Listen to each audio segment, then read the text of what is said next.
अवधूत चिंतन श्री गुरुदेव दत्त। श्री स्वामी समर्थ महाराज की जय। तेव्हा आपण दुसरा अध्याय सुरू केला। पहिला मंत्र आपण पहिल्या मंत्रापासून 4 मंत्र केले, पण थोडासा आढावा घेणं आवश्यक आहे, कारण विषय काय आहे हे पहिलं परत एकदा समजणं आवश्यक आहे. तर विषय जो आहे तो ब्रह्मतत्वाबद्दलचा आहे, ब्रह्मविद्येबद्दलचा आहे. आणि गार्गे आणि अजातशत्रू या दोघांमध्ये जो संवाद झालेला आहे त्या संवादाचा आशय काय आहे हे आपल्याला पाहणं आवश्यक आहे. आणि त्या आशयाचाच पुढे जो 4 मंत्र 5व्या मंत्रापासून पुढे आपल्याला पाहायचं आहे. पण या 4 मंत्रात नेमकं काय सांगितलंय हे जर कळालं तर आपली एक त्याच्यामध्ये त्याची श्रंखला तुटणार नाही. त्यामुळे विषय याच्यामध्ये असा होता की ब्रह्मविद्येचा उपदेश करण्यासाठी हे गार्गे जे आहेत ते गार्गे हे ऋषी आहेत, आणि गार्गे जे आहेत ते ब्राह्मण आहेत, ब्रह्मतत्वाचे जाणकार आहेत, आणि जे शास्त्राचे जाणकार आहेत, वेदाचे जाणकार आहेत, असे गार्गे ऋषी आहेत. आणि अजातशत्रू जे आहेत ना हे तिथले राजा आहेत. तर तिथले म्हणजे ते म्हणजे क्षत्रिय आहेत ते, आणि गार्गे जे आहेत ते ब्राह्मण आहेत. तेव्हा गार्गे जे आहे अजातशत्रूच्या राज्यामध्ये राजदरबारात येतात आणि अजातशत्रूला म्हणतात की मी तुला आज ब्रह्मतत्व काय आहे हे समजून सांगणार आहे. तेव्हा अजातशत्रू म्हणतो की हे ऐकूनच मला खूप आनंद होतोय, आणि मी तुला आताच त्या ब्रह्मतत्वाचे ज्ञान प्राप्त करण्यासाठी सहस्त्र गोदान आता करतो. आणि म्हणून त्यांनी तत्काळ सहस्त्र गायी दिल्या. तेव्हा कोणत्या समयी कोणी गार्गोत्तम असलेला दृप्त आणि गर्विला असलेला या बलाची मोठी श्रेष्ठ बोलणारे होते. त्यांनी काशीराज अजातशत्रू हा काशीचा राजा होता. त्या समीप जाऊन सांगितलं की मी तुम्हाला ब्रह्म ब्रह्म उपदेश करेन. त्यावेळेस त्या अजातशत्रूने सांगितलं की या वचनाच्या कारणानेच मी तुम्हाला सहस्त्रगायी देतो. लोक जनक जनक असे म्हणून धावत असतात. अर्थात सर्व लोक हेच सांगत असतात की जनक मोठा दानी आहे, जनक मोठा श्रोता आहे, आणि या दोन गोष्टी आपल्या वचनाने माझ्यासाठी सुलभ करून दिल्या आहेत. त्या कारणाने मी आपणास सहस्त्रगायी देतो, असं पहिल्यांदा ते जाहीर करतात पहिल्या मंत्रामध्ये. त्यानंतर पुढे दुसऱ्या मंत्राचा विषय असा येतो की या ठिकाणी गार्ग्याद्वारे आदित्य रूपाने ब्रह्मरूप काय आहे याचं प्रतिपादन होतं. आता इथून आदित्य जे आहे ते एक एक जे आविष्कार आहेत त्या आविष्कारामध्ये ब्रह्मतत्वाचं फक्त वर्णन करतात. आणि ते कसं कसं करतात, आणि त्याच्यावर आधी अजातशत्रू जे आहेत ना त्यांच्याद्वारे प्रतिउत्तर येतं. ते प्रतिउत्तर काय आहे, म्हणून यांच्या दोघांचा संवाद कसा आहे हे ऐकण्यासारखं आहे. आणि दोघांच्या भूमिकेमध्ये नेमका काय फरक आहे हे आपल्याला समजून घ्यायचं आहे. तेव्हा दुसरा जो मंत्र आहे त्या दुसऱ्या मंत्रामध्ये जो गार्गे म्हणतो की मी आदित्य म्हणजे सूर्यदेव, या सूर्यदेवाच्या रूपाने सूर्यदेवामध्येच मी ब्रह्मरूपाला पाहतो. त्याचं कसं पाहतो तर अशा प्रकारे इच्छुकाने आपल्या या प्रति अभिमुख झालेले राजाने हे असं म्हटलेलं आहे की हे त्या गार्ग्याने सांगितलं त्यास की हा जो आदित्यामध्ये जो पुरुष आहे म्हणजे जे आत्मतत्व आहे तर याचीच मी ब्रह्मरूपाने उपासना करतो, असं त्याने विधान केलं. त्यावर ताबडतोब तो अजातशत्रू म्हणाला की नाही नाही ह्या विषयाबद्दल तू बोलू नकोस, कारण या सर्वांचं अतिक्रमण करून तिथे स्थित आहेत. समस्त भूतांचे सूर्यदेव हे मस्तक आहेत, आणि राजा दीप्तिमान आहे. अशा प्रकारे मी याची उपासना करतो. म्हणजे ह्याच्या उपासनेच्या पद्धतीत आणि गार्ग्याच्या उपासनेच्या पद्धतीमध्ये फार मोठा फरक आहे. गार्गे शुद्ध ब्रह्मतत्वाला सूर्यामध्ये पाहतो, तर राजा जो आहे हा प्रजेचा सांभाळ करणारा असल्यामुळे त्याची दृष्टी ही वेगळी आहे. तेव्हा तो म्हणतो की सूर्यदेवाची उपासना जी आहे ती ह्याच्यामध्ये हे काय काय तत्व आहे ते पाहून मी उपासना करतो. आणि तो जो आहे तो सर्व भूतमात्राचं मस्तक म्हणजे सर्वश्रेष्ठ असा आहे तो, असा तो राजा आहे, असं समजून मी त्या सूर्यदेवाची उपासना करतो.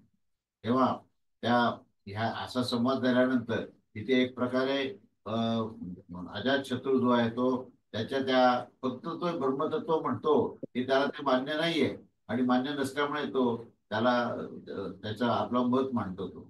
त्याच्यातून पुढे सूर्यदेवाच्या नंतर गार्ग्याद्वारे ते चंद्राच्या अंतर्गत ब्रह्मतत्वाचे प्रतिपादन केले. आणि अजातशत्रूंनी पुन्हा एकदा त्याचं म्हणणं जे आहे ते फोडून काढलं की संवादाच्या द्वारे जेव्हा अजातशत्रूने आदित्य ब्रह्माचा निषेध करून दिला तर गार्ग्याने पुन्हा दुसरा जो मुद्दा मांडला तो म्हणजे चंद्राच्या अंतर्गत दुसरं हे ब्रह्मतत्वाचं प्रतिपादन केलं.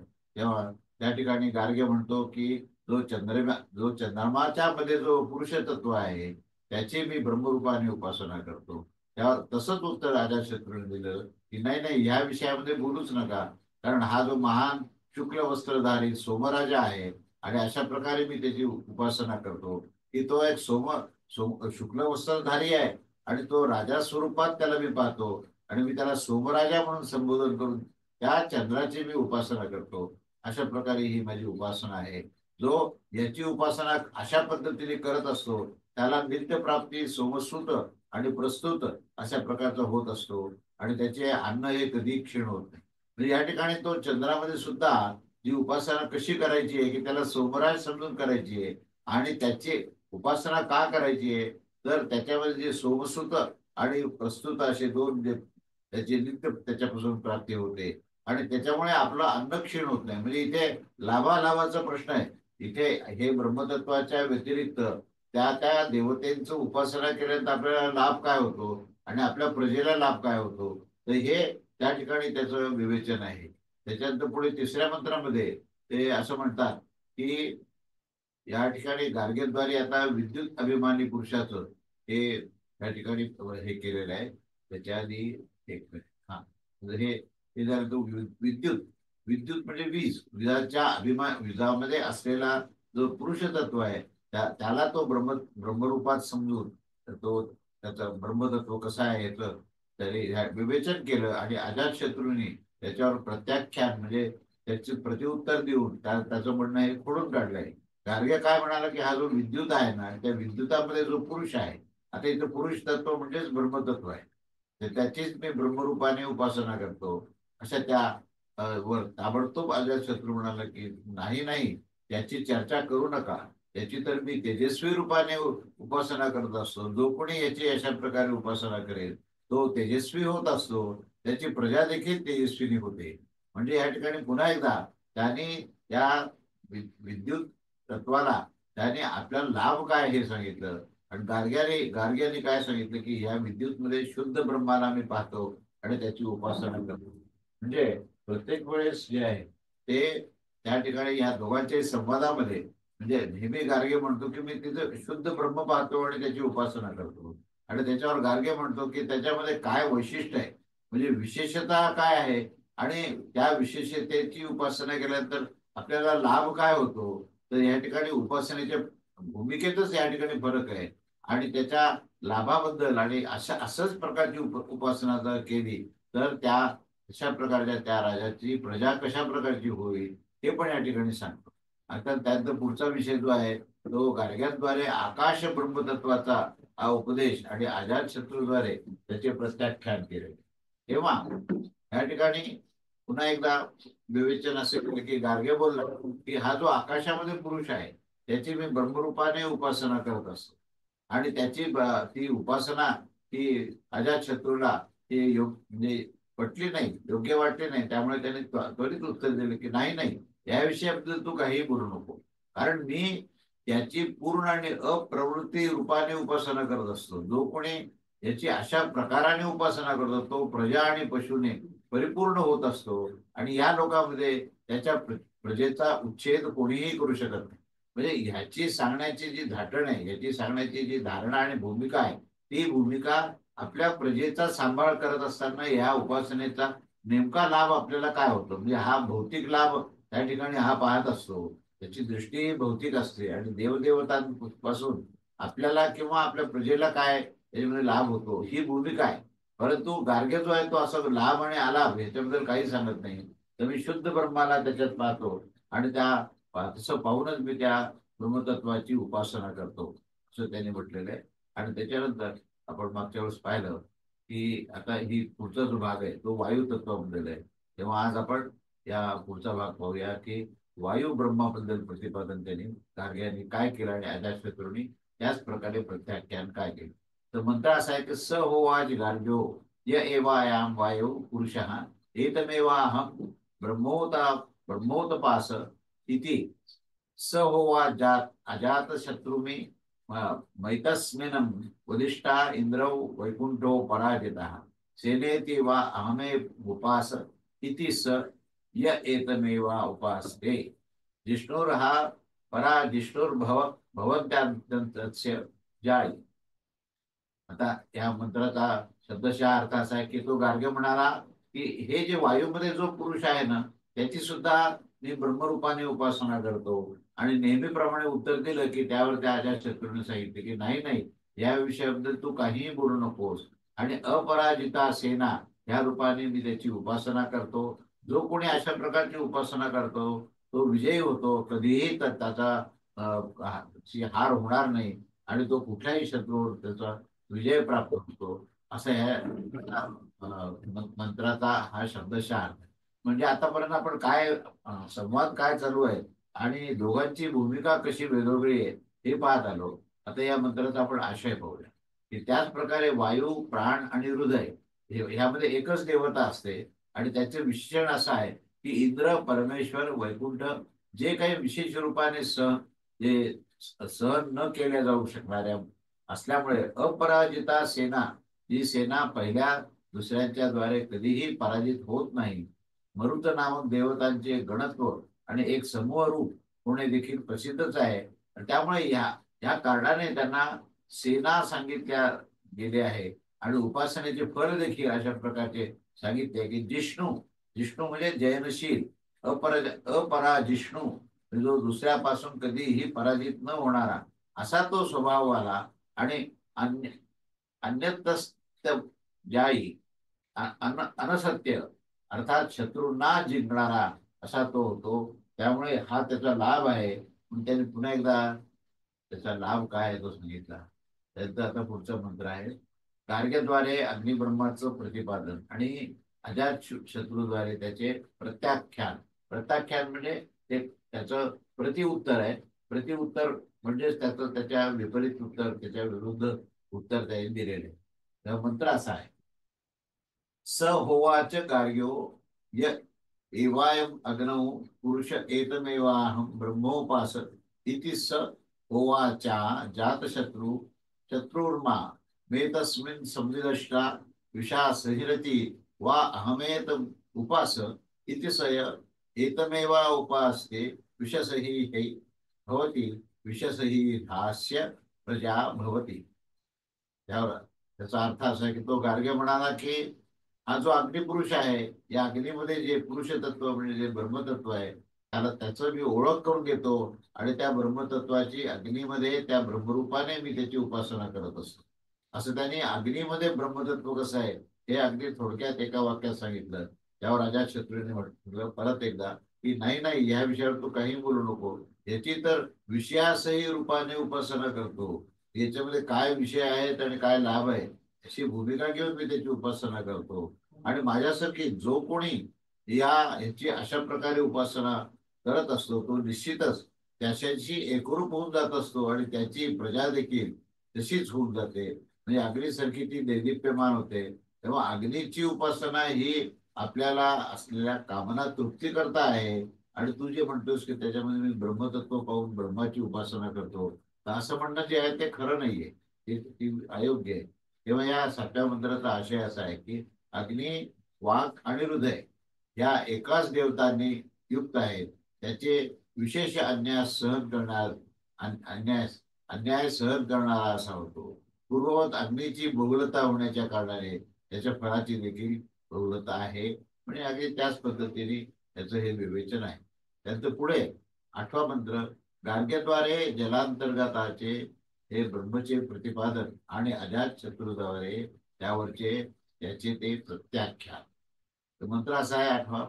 स होवाच गार्ग्योय एवायम सु पुरुषः एतमेवाहं ब्रह्मोपास इति स होवाच अजातु शत्रु मा मैतस्मिन् संविदिष्टाः प्रतिरूप इति वा अहमेत उपास इति सय इतमेवापवेताम् उपास्ते प्रतिरूपम हैवन हैवनम उपगच्छति ना प्रतिरूपतो प्रतिरूपोस्मात् जायते.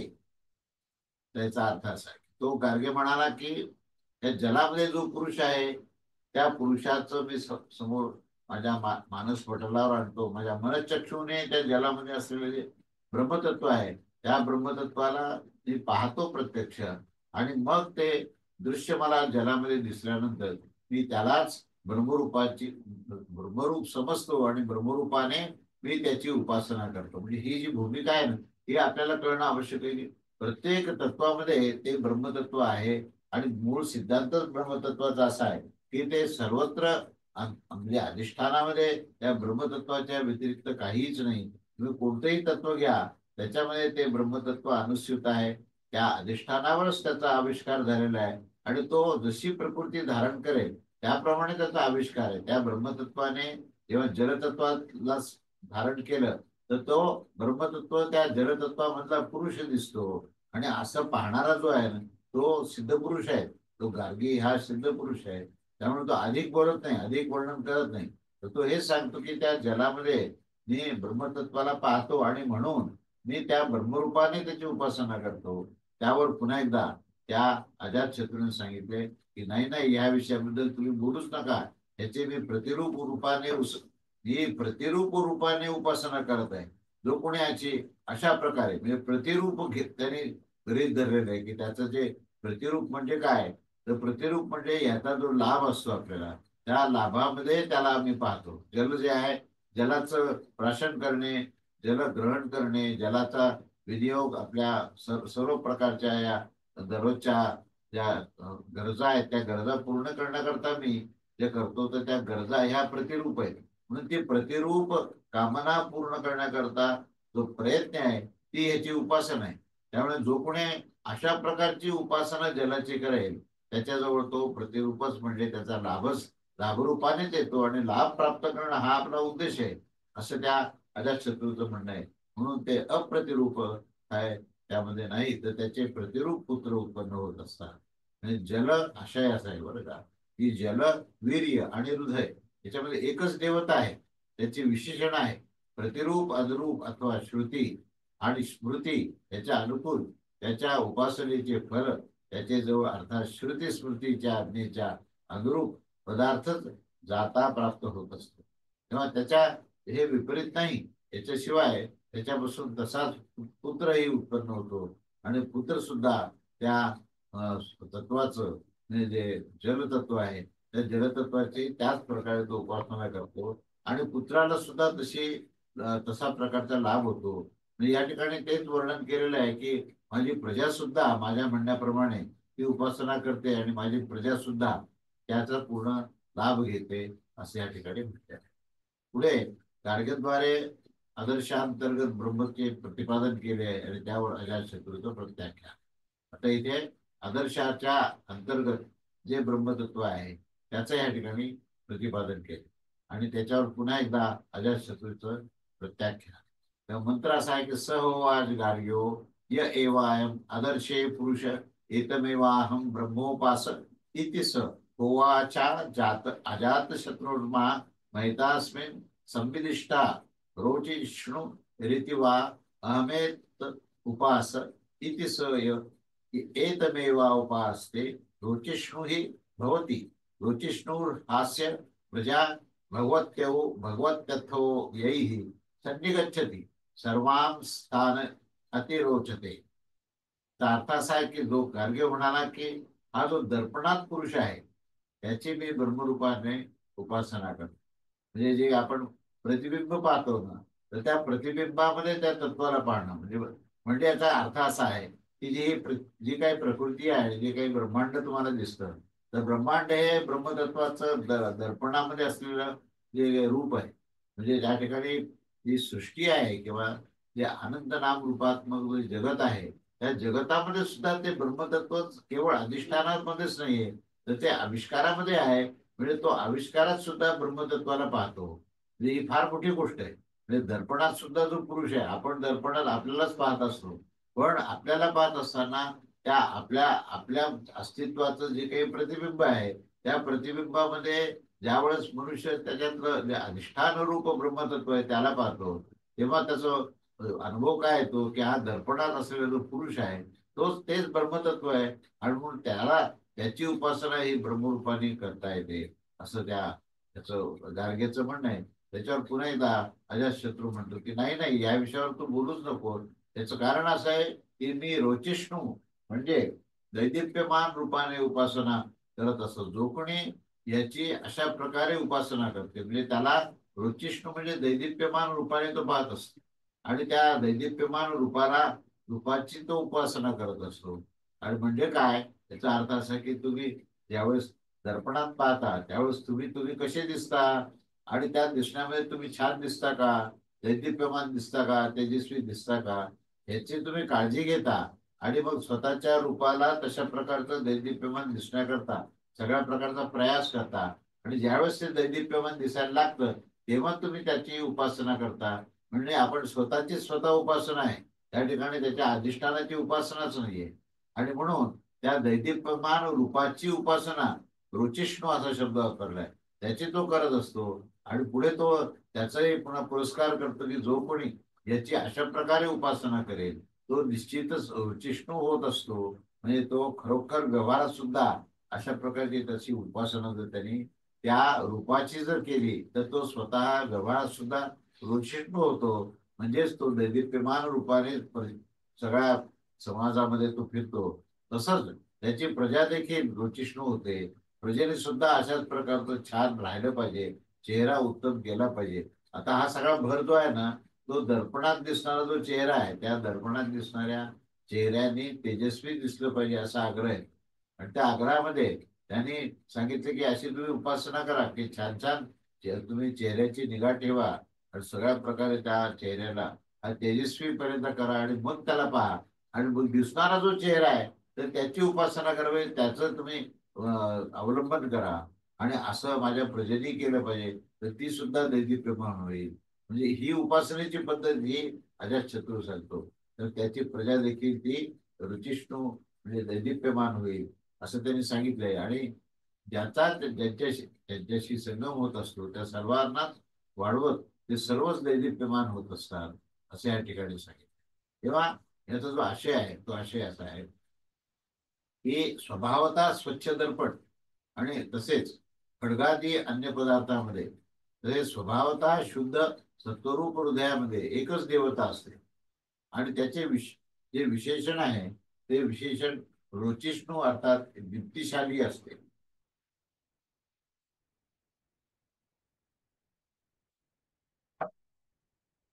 आणि ते दीप्तिशाली त्याचा परिणाम असल्यामुळे, त्याचं विशेषण असल्यामुळे त्याचे फल देखील दीप्तिशाली असते. त्या दीप्तीच्या आधाराची जी बहुलता आहे ती बहुलता होण्याच्या कारणाने फलाची देखील बहुलता होते. म्हणजे या ठिकाणी एक फळ नाहीये तर बहुत रूपाने ते फळ आहे असं ह्याचं म्हणणं आहे. त्यानंतर पुढे 10वा मंत्र असा आहे की गार्ग्याद्वारे आता प्राणतत्वाबद्दल सांगतायत ते की प्राणतत्व जे आहे प्राणतत्व हे ब्रह्मचे प्रतिपादन आणि प्रतिपादन केले की प्राण हेच ब्रह्मतत्व आहे असं त्या ठिकाणी विवेचन गार्ग्याद्वारे केलेले आहे.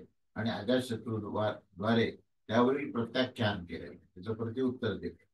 तेव्हा तो मंत्र 10 जो आहे तो असा आहे की स होवाच गार्ग्यो य एवायम यंतम पश्चात पश्चात शब्दो नुदैत्ये मे वाहम ब्रह्मो उपास इति स होवाचा अजातशत्रुर्मा मैतिस्मिन् संविदिष्टा असुरीति वा अहमेतु उपास इति स य एतमेवा उपास्ते सर्वं हैवास्मिन् लोक हैरेति नैनम पुरा कालात प्राणो जहति.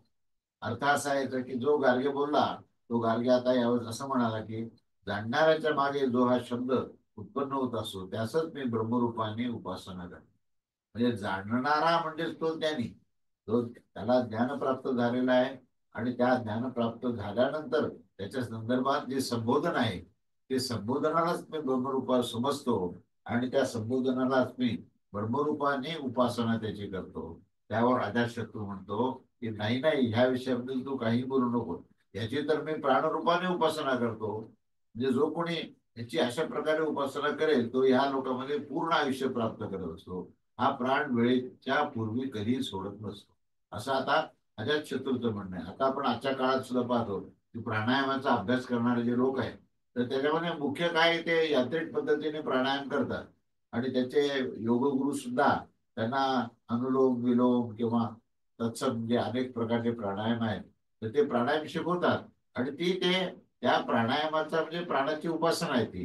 तर ती तशी ती म्हणजे भौतिक स्थितीवर, भौतिक पातळीवर त्याची ती उपासना करतात आणि मग त्यांना त्याचं स्वास्थ्य चांगलं राहतं, म्हणून त्याचं आयुष्य त्यांना प्राप्त होतं. म्हणजे मला पूर्ण आयुष्य मिळावं हा त्याच्यातला उद्देश आहे. या प्राणाची उपासना जी आहे ही ब्रह्मतत्वाची उपासना नव्हे. आणि त्यांनी सांगितलेली ब्रह्मतत्वाची उपासना त्यांनी खोडून काढलेली आहे. परंतु अशी ब्रह्मतत्वाची उपासना करून उपयोग नाही. प्रत्यक्ष तुम्हाला जगताना प्राण म्हणजेच श्वास, प्राणाचा बाह्य आविष्कार जो आहे तो श्वास आहे. तेव्हा त्या प्राणाच्या बाह्य आविष्काराचा हे अध्ययन अभ्यास आणि त्याची साधना ती जी केली तीच खऱ्या अर्थाने प्राणोपासना आहे. आणि तशी प्राणोपासना केली तर तुम्हाला लाभ आहे. तुमचं आयुष्य तुम्हाला परिपूर्ण मिळेल, तुमची स्वास्थ्य तुमचं पूर्ण होईल. त्यामुळे मी अशा प्रकारे त्या प्राणाला पाहतो. तू त्या प्राणामध्ये ब्रह्मतत्व कसं पाहतोस हे तुलाच माहिती आहे. परंतु हे काही मला तुझं म्हणणं पटलेलं नाही. तेव्हा या 10व्या मंत्राचा आशय असा आहे की यंतम, जाताना वायूच्या मागे जो शब्द उदित होत असतो आणि जो अध्यात्म पक्षामध्ये जीवनाचा हेतुभूत जो प्राण असतो त्यास येथे एक करून सांगितले की असु प्राण, अर्थात जीवनाचा हेतू हा याचा गुण आहे. आणि त्याचे फल असे आहे की तो ह्या लोकांमध्ये पूर्ण आयुष्य प्राप्त करून देत असतो. त्यास कर्मवश जेवढे आयुष्य प्राप्त होत असते तेवढे तो त्याचा भोगही करत असतो. तेव्हा त्याच्या या कर्मफलाच्या मर्यादेमध्ये समयाच्या पूर्वी रोगादीने पीडित होण्यावर देखील तो प्राण सोडत नाही. म्हणजे इथे त्या अजातशत्रूचं जे म्हणणं आहे ना त्या म्हणण्यालाच थोडस विस्तार केला इथे की प्राण आणि प्राणाची उपासना म्हणजे नेमकं काय. आज सुद्धा समाजामध्ये आपण म्हटलं किंवा प्राणतत्व आहे काय, तर कोणीही प्राणतत्व आहे ब्रह्मतत्व आहे ह्याचं विवेचन करत नाही. प्राण हेच सच्चिदानंद तत्व आहे, प्राण हेच ब्रह्मतत्व आहे, प्राण हेच आत्मतत्व आहे. आणि प्राणामध्ये जे काही चैतन्य तत्व आहे त्या चैतन्यामुळेच तो सच्चिदानंद झाला आणि त्या सच्चिदानंदामुळेच तो ब्रह्मतत्व झाला. तर अशी जी एक ज्ञानाची बैठक ठेवून प्राणाकडे पाहण्याचा जो विचार असतो किंवा धारणा असते, तर तशा प्रकारचं न करता प्राण म्हणजे काय तर आपला प्राण वाचण्याकरता जो आहे आणि त्याची उपासना म्हणजे काय तर श्वासाची कसरत आहे. आणि त्या श्वासाच्या कसरतीमध्ये आपलं स्वास्थ्य उत्तम ठेवणे. म्हणजे दोघांच्या भूमिकेमध्ये अत्यंत फरक आहे. पहिल्याची भूमिका जी आहे ते तत्वस्वरूप ब्रह्मतत्वाला प्राणात पाहतात. दुसऱ्याच्या भूमिकेमध्ये काय होतं की ते त्या ठिकाणी प्राणतत्व म्हणजे आपलं देह जो आहे तो टिकला पाहिजे. म्हणजे दुसऱ्या याच्यामध्ये देहभाव आहे आणि पहिल्या याच्यामध्ये आत्मभाव आहे, एवढा फरक आहे. तेव्हा त्या दुसऱ्या याच्यामध्ये माझं शरीर टिकलं पाहिजे, माझ्या शरीराचं संरक्षण झालं पाहिजे आणि माझं जीवन जे आहे ते 100 वर्ष मला परिपूर्ण मिळालं पाहिजे. म्हणून मी प्राणायाम करावा. म्हणजे आज आपण पाहतो की प्राणायामाचं सगळं जे काही शिक्षण म्हणा किंवा त्याचा योग त्यालाच म्हटलेलं आहे त्याने की त्या योगामुळे काय सिद्ध होतं तर स्वास्थ्य उत्तम राहतं. वस्तुतः योग या शब्दाचा अर्थ असा नाहीये. योग म्हणजे चैतन्याशी आपण एकरूप होणे, चैतन्याचा संबंध जोडणे म्हणजे योग आहे. आणि त्या चैतन्याचा संबंध चैतन्य हाच प्राण आहे. आणि त्या प्राणाची उपासना अशी करायला पाहिजे की त्या प्राणतत्वाच्या माध्यमातून आपल्याला आत्मभाव निर्माण झाला पाहिजे, आत्मभूमिका निर्माण झाली पाहिजे. तर तशा प्रकारची शिकवणूक होत नाही. ती त्याच प्रकारे आपण इथे पाहतोय की इथे गार्गे जो सांगतोय आणि त्याच्यामध्ये जे अजातशत्रू जो सांगतो या दोघांमध्ये हा एक फार मोठा असा फरक दिसायला लागतो की अजातशत्रू म्हणतो की बाबा रे तुला पुष्कळ जगायचंय, पुष्कळ भोग प्राप्त करायचे आणि त्यामुळे तुझा देह संरक्षित राहायला पाहिजे, तो टिकला पाहिजे आणि तुला जे काही 100 वर्ष आयुष्य दिले ते परिपूर्णपणे ते 100 वर्ष तुला जगता आलं पाहिजे. अशा प्रकारची भूमिका त्यांनी सांगितली आहे. आणि त्याच्या अगदी वेगळी भूमिका ही इथे गार्ग्याची आहे. गार्गे म्हणतो की त्या प्राणतत्वामध्ये जे चैतन्य आहे ते चैतन्य म्हणजेच सच्चिदानंद तत्व आहे. आणि ते सच्चिदानंद तत्व म्हणजेच ते आत्मतत्व ब्रह्मतत्व आहे. तेव्हा त्या प्राणतत्वामध्ये ब्रह्मतत्वाला आपण हुकून काढलं पाहिजे आणि त्या प्राणतत्वाची उपासना त्याच्यामध्ये ब्रह्मतत्व आहे अशा प्रकारे समजून आपण केलं पाहिजे. अशी दोघांची ही भिन्न भिन्न भूमिका आपल्याला दिसली येते. आणि त्या भूमिकेतूनच आपल्याला प्रत्येकाचं व्यक्तिमत्व काय हे आपल्याला कळालं. असा हा दावा म्हणतो. तेव्हा याच्यानंतरचा भाग जो आहे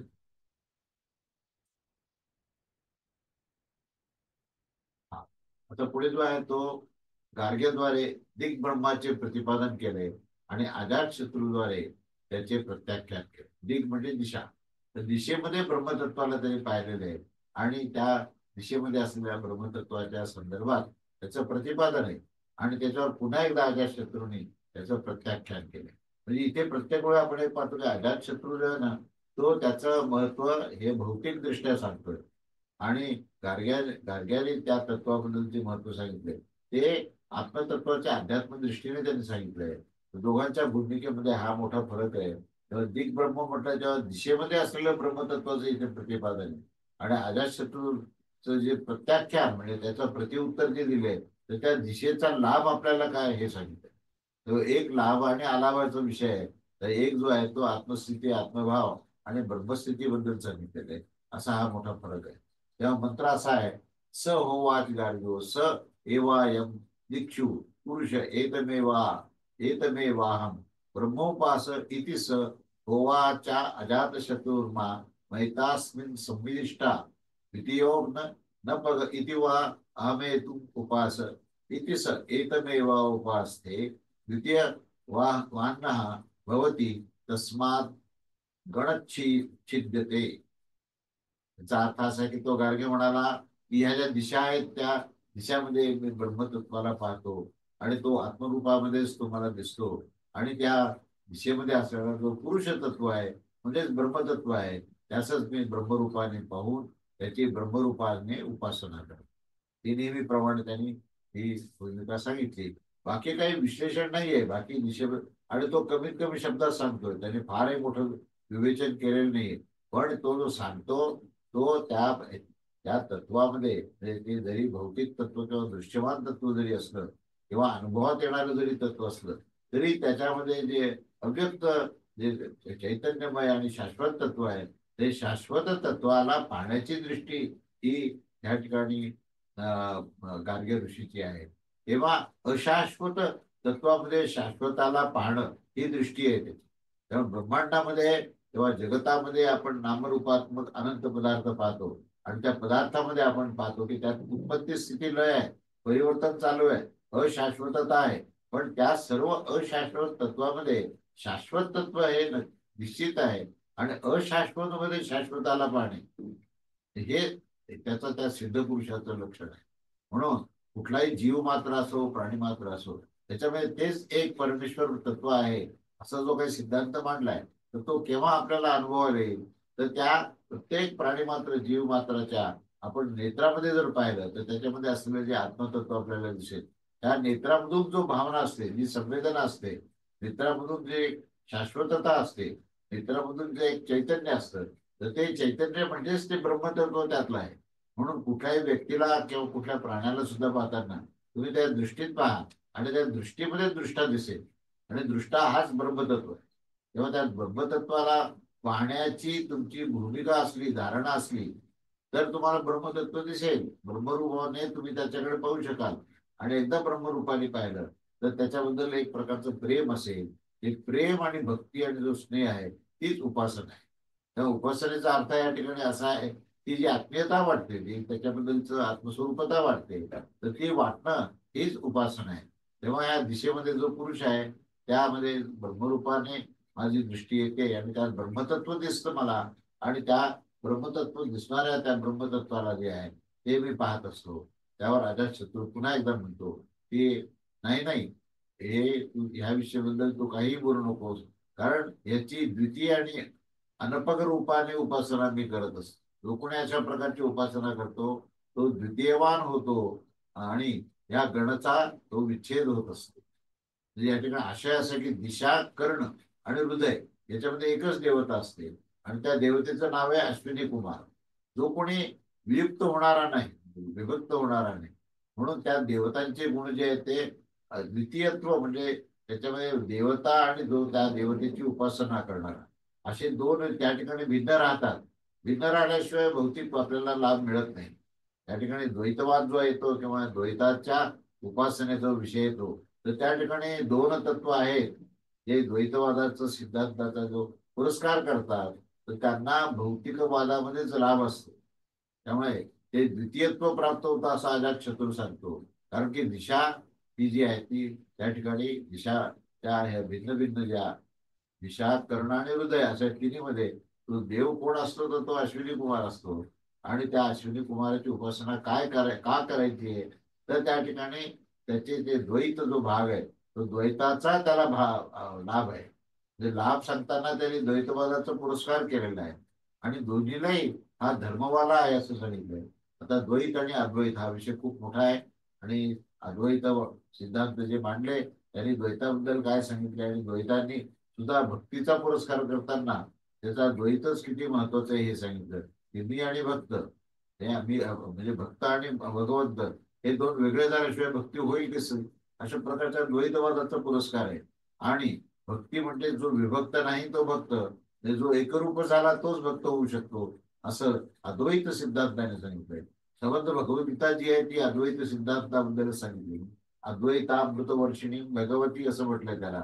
त्यामुळे अद्वैत सिद्धांत पुरस्कार ब्रह्मतत्वामध्ये जो ब्रह्मसूत्र आहे त्याच्यामध्ये सांगितलं आहे, भगवद्गीता सांगितली आहे. आणि प्रस्थानत्रयामध्ये सुद्धा संबंध श्रुती जी आहे, ब्रह्मसूत्र जे आहे आणि भगवद्गीता ही श्रुती आणि स्मृती म्हणजे हा भगवद्गीता आहे. त्यामुळे श्रुती आणि स्मृती सुद्धा ती त्या ठिकाणी अद्वैतवादावरच सांगते. पण इथे आता जो अजातशत्रू जो सांगतोय तो द्वैतवादाचा पुरस्कार करतोय. आणि ह्या अशा उपासकास काय फळ मिळतं, तर ते कुठल्याही प्रकारे गणापासून विच्छेद न होणे, तो द्वितीयवान होणे, म्हणजेच तो दुसऱ्याने युक्त होणे. त्यामुळे त्याच्यातला तो द्वैत भाग जो आहे तो या ठिकाणी सांग. त्याच्यानंतर आता पुढचा जो 12वा मंत्र आहे तो आपण पाहूया. 12व्या मंत्रामध्ये असं म्हणले, गार्ग्याद्वारे छाया छाया ब्रह्मचे प्रतिपादन आणि अजात शत्रुद्वारे त्याचे प्रत्याख्यान. आता हे छाया म्हणजे सावली, या सावलीमध्ये सुद्धा तो ब्रह्मतत्वाला कसा पाहतो असे या 12व्या मंत्रात विवेचन केलेले आहे. स होवाच गार्ग्यो य एवाया छायामया पुरुष एकमेवाह ब्रह्मोपास इति स होवाच अजात शत्रुर्मा मैतान अस्मिन् समदिष्ट्या मृत्युरिति वा अहेम मत उपास इति सय एत उपासस्ते सर्वांहैवा स्मे लोक आयुरेति नैनम पुरा कालान मृत्युरागच्छति. अर्थ असा की तो गार्ग्य म्हणाला की हे जे काही छायामय पुरुष जो असतो त्याचीच मी ब्रह्मरूपाने उपासना करतो.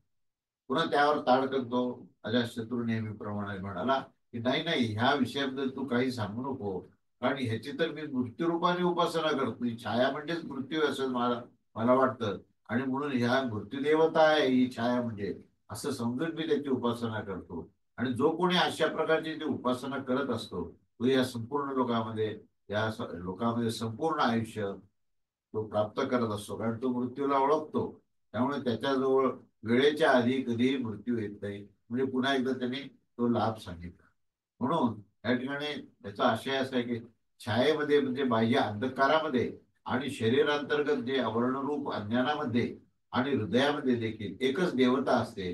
त्याचे विशेषण हे मृत्यू आहे. ही देवता कोणती आहे तर ती मृत्यू देवता आहे. आणि फल सर्व पूर्वीप्रमाणेच दिलेले आहे. त्यामुळे मृत्यू न आल्यामुळेच रोगादी पीडेचा अभाव राहणे आणि ह्याच्यामुळे त्याला संपूर्ण आयुष्य प्राप्त होणं, अशा प्रकारचा हा लाभ तिथे सांगितला आहे. आणि ह्या लाभाने मनुष्य जो आहे तो लाभ प्राप्ती करण्याकरताच उपासना करतो. आपण हे पाहत असतो की जी काही आता जगामध्ये आपण लोक जी उपासना करतात, धार्मिक होतात, या सगळ्याच्या मागे हे आपलं शरीर टिकलं पाहिजे, शरीराचं रक्षण झालं पाहिजे, स्वास्थ्य उत्तम झालं पाहिजे, आयुष्य हे परिपूर्ण आपल्याला प्राप्त झालं पाहिजे, ह्याच एकमेव उद्देशाने करतात. पण कोणालाही आत्मतत्व म्हणजे काय, आपली शाश्वत अस्तित्व नेमकं कुठे आणि कसं आहे, हे ब्रह्मतत्व काय आहे, आणि ब्रह्मतत्वाच्या ज्ञानाने आपल्याला या संबंध ब्रह्मांडाचं आकलन होईल. आणि त्या ब्रह्मांडामध्ये ब्रह्मतत्व ओतप्रोत आहे, ह्या अशा प्रकारचा जर अनुभव आला तर तो मनुष्य जो आहे तो संपूर्ण ज्ञानविज्ञानाने युक्त होईल. आणि त्या विज्ञानाच्या प्राप्तीमध्ये त्याला संपूर्ण त्याचं ज्ञान होईल. त्यामुळे ज्ञानाची आवड असणे, विज्ञानाची प्राप्ती आणि अनुभव घेणे, आणि त्याच्यानंतर परब्रह्म परमेश्वराशी एकरूप होऊन त्याची भक्ती करणे, हा त्याचा उद्देश असेल. तर त्याची धारणा आणि भूमिका ही सर्वस्वी ही उच्च पातळीची असते, असे याच्यामुळे संदेश दिलेला आहे. तेव्हा इथे मी थांबतो. अवधूत चिंतन श्री गुरुदेव दत्त. श्री स्वामी समर्थ महाराज की जय.